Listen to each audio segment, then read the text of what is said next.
I'm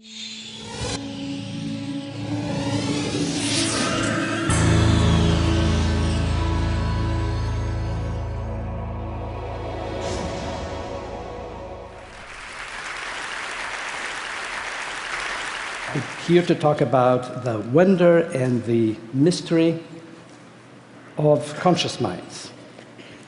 The wonder is about the fact that we all woke up this morning and we had with it the amazing return of our conscious mind. We recovered minds with a complete sense of self and a complete sense of our own existence. And we hardly ever pause to consider this wonder. We should, in fact, because without having this possibility of conscious minds, we would have no knowledge whatsoever about our humanity. We would have no knowledge whatsoever about the world. We would have no pains, but also no joys. We would have no access to love or to the ability to create. And of course, Scott Fitzgerald said famously that he who invented consciousness would have a lot to be blamed for, but he also forgot that without consciousness you would have no access to true happiness and even to the possibility of transcendence. So much for the wonder. Now for the mystery. This is a mystery that has really been extremely hard to elucidate, all the way back into early philosophy and certainly throughout the history of neuroscience. This has been one mystery that has always resisted elucidation, has caused major controversies, and there are actually many people that think that we should not even touch it, we should just leave it alone, it's not to be solved.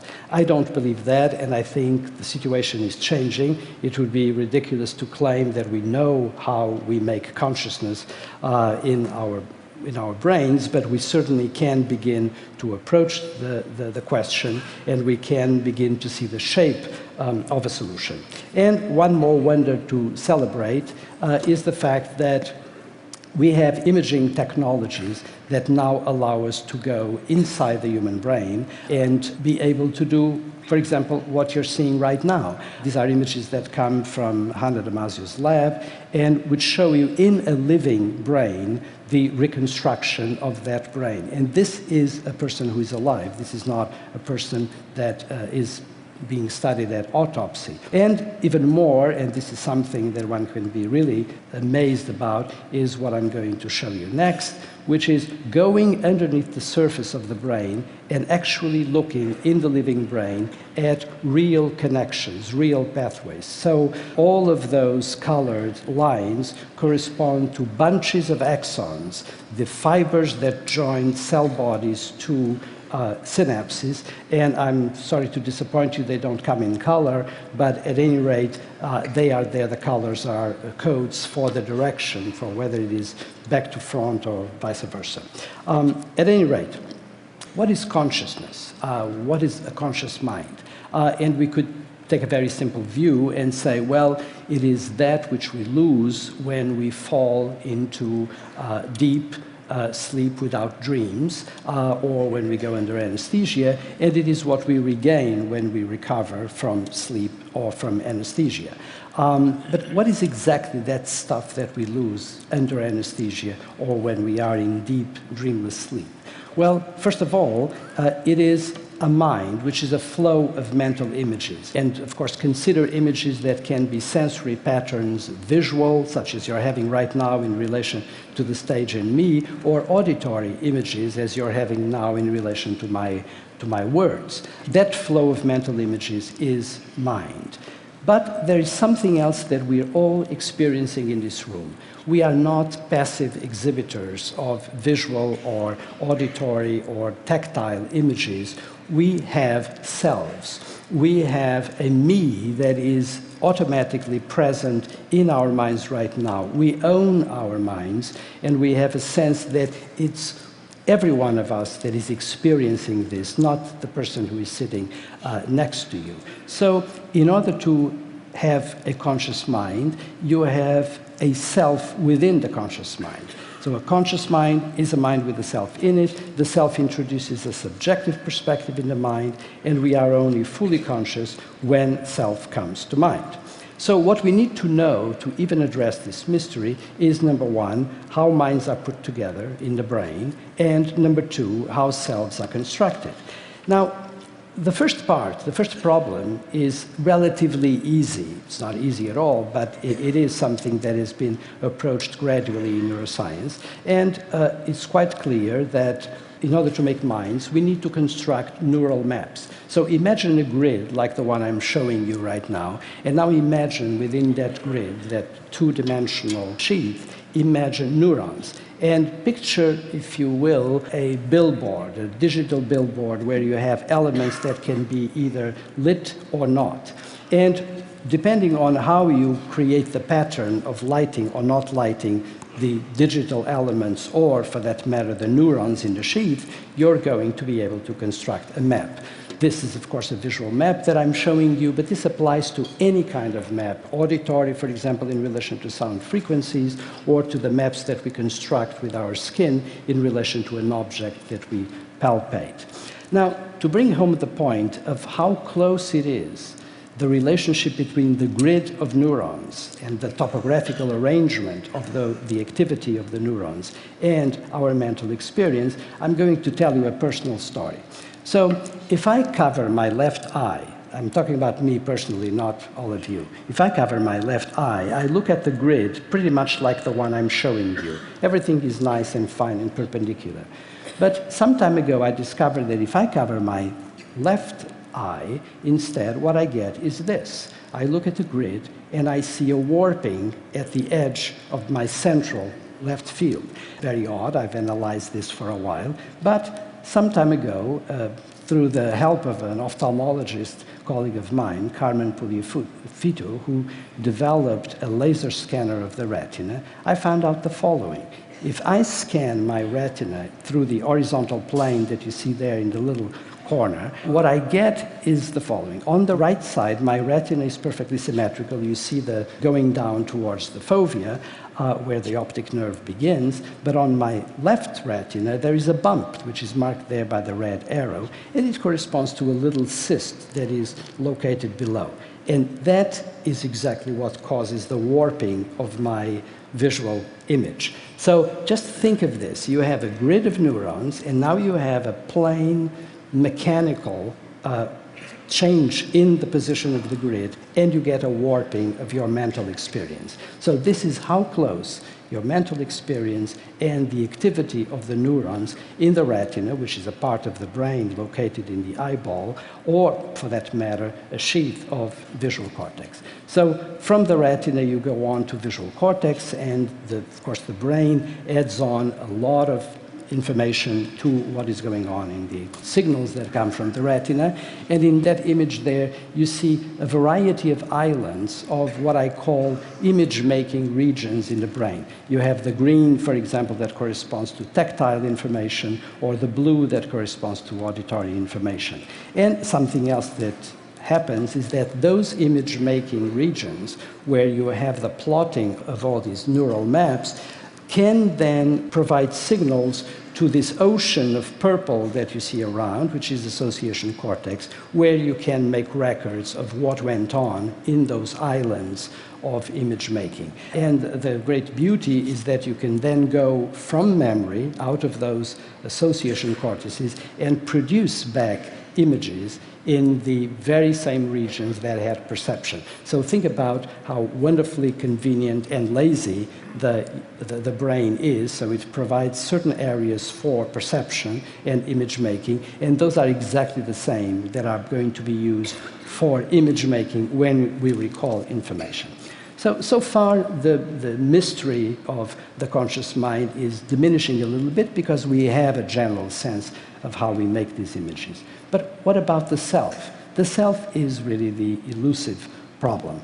And for a long time, people did not even want to touch it, and because they say, how can you have this sort of reference point, this stability that is required to maintain the continuity of selves day after day? And I thought about a solution to this problem is the following. We generate brain maps of the body's interior, and use them as the reference for all other maps. So let me tell you just a little bit about how I came to this.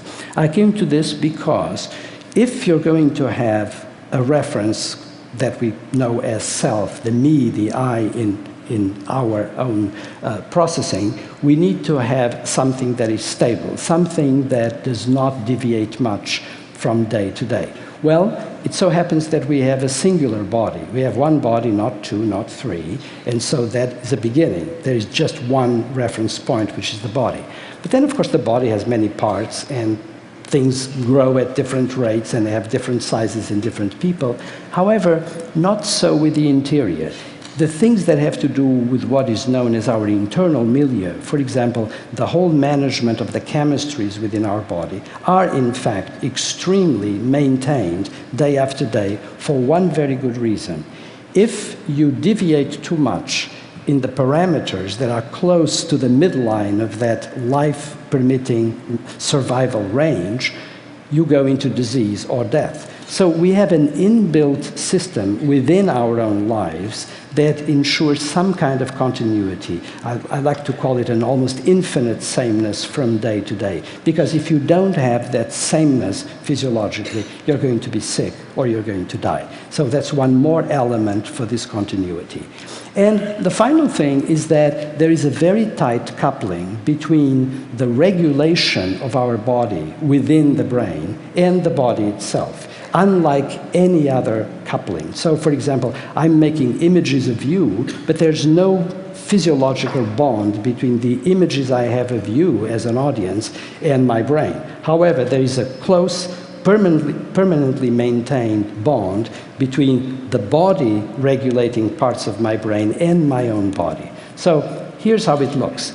Look at the region there. There is the brainstem in between the cerebral cortex and the spinal cord. And it is within that region that I'm going to highlight now that we have this housing of all the life regulation devices of a body. This is so specific that, for example, if you look at the part that is colored in red in the upper part of the brainstem, if you damage that as a result of a stroke, for example, what you get is coma or vegetative state, which is a state, of course, in which your mind disappears, your consciousness disappears.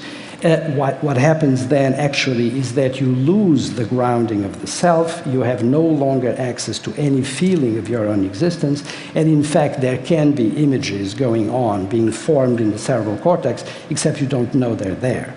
You have in effect lost consciousness when you have damage to that red section of the brainstem. But if you consider the green part of the brainstem, nothing like that happens. It is that specific. So in that green component of the brainstem, if you damage it, and often it happens, what you get is complete paralysis, but your conscious mind is maintained. You feel, you know, you have a fully conscious mind that you can report very indirectly. This is a horrific condition, you don't want to see it, and people are in fact imprisoned within their own bodies, but they do have a mind. There was a very interesting film, one of the rare good films done about a situation like this, by Julian Schnabel some years ago, about a patient that was in that condition. So, now I'm going to show you a picture. I promise not to say anything about this, except, this is to frighten you. It's just to tell you that in that red section of the brainstem, there are, to make it simple, all those little squares that correspond to modules that actually make brain maps of different aspects of our interior, different aspects of our body. They are exquisitely topographic, and they are exquisitely interconnected in a recursive pattern. And it is out of this, and out of this tight coupling between the brainstem and the body, that I believe, and I could be wrong, but I don't think I am, that you generate this mapping of the body that provides the grounding for the self, and that comes in the form of feelings. Primordial feelings, by the way. So what is the picture that we get here? Look at cerebral cortex, look at brainstem, look at body, and you get a picture of the interconnectivity in which you have the brainstem providing the grounding for the self in a very tight interconnection with the body, and you have the cerebral cortex providing the great spectacle of our minds with the profusion of images that are in fact the contents of our minds and that we normally pay most attention to, as we should, because that's really the film that is rolling in our minds. But look at the arrows. They're not there for looks. They're there because there's this very close interaction. You cannot have a conscious mind if you don't have the interaction between cerebral cortex and brainstem. You cannot have a conscious mind if you don't have the interaction between the brainstem and the body.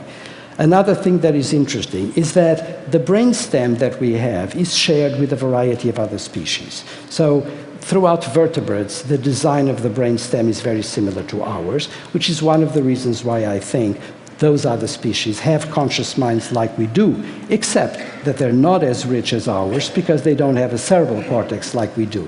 That's where the difference is, and I strongly disagree with the idea that consciousness should be considered as the great product of the cerebral cortex. Only the wealth of our minds is, not the very fact that we have a self that we can refer to our own existence and that we have any sense of a person. Now, there are three levels of self to consider: the proto, the core, and the autobiographical. The first two are shared with many, many other species, and they are really coming out largely of the brainstem and whatever there is of cortex in those species. It's the autobiographical self, which some species have. I think cetaceans and primates have also an autobiographical self to a certain degree, and everybody's dogs at home have an autobiographical self to a certain degree. But the novelty is here. The autobiographical self is built on the basis of past memories and memories of the plans that we have made. It's the lived past and the anticipated future. And the autobiographical self has prompted extended memory, reasoning, imagination, creativity, and language, and out of that came the instruments of culture: religions, justice, trade, the arts, science, technology. And it is within that culture that we really can get, and this is the novelty, something that is not entirely set by our biology. It is developed in the cultures, it developed in collectives of human beings. And this is, of course, the culture where we have developed something that I like to call sociocultural regulation. And finally, you could rightly ask, why care about this? Why care if it is the brainstem or the cerebral cortex and how this is made? Three reasons. First, curiosity. Primates are extremely curious, and humans most of all. And if we are interested, for example, in the fact that anti-gravity is pulling galaxies away from the Earth, why should we not be interested in what is going on inside of human beings? Second, understanding society and culture. We should look at how society and culture in this sociocultural regulation are a work in progress. And finally, medicine. Let's not forget that some of the worst diseases of humankind are diseases such as depression, Alzheimer's disease, drug addiction. Think of strokes that can devastate your mind or render you unconscious. You have no prayer of understanding how of treating those diseases effectively and in a non-serendipitous way if you do not know how this works. So that's a very good reason, beyond curiosity, to justify what we're doing and to justify having some interest in what is going on in our brains. Thank you for your attention.